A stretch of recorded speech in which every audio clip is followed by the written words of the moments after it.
Ang title sa atong joke, cremation o sunugon ang patayng lawas. Usa ka asawa ang namatyan og bana. Naglibog ang asawa unsaon niya pagpalubong sa iyang bana nga namatay. Ipakremate ba niya o sa lungon isulod ang patayng lawas sa iyang bana?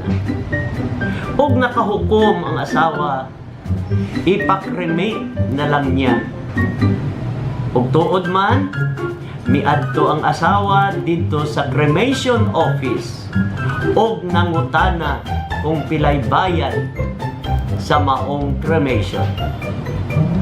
Pag-abot sa asawa, giduol niya ang tag-iya sa maong opisina.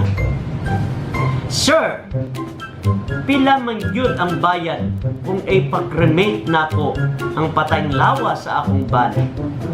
Mitubag ang tag-iya, Ma'am, 30,000 ang package deal namo sa cremation.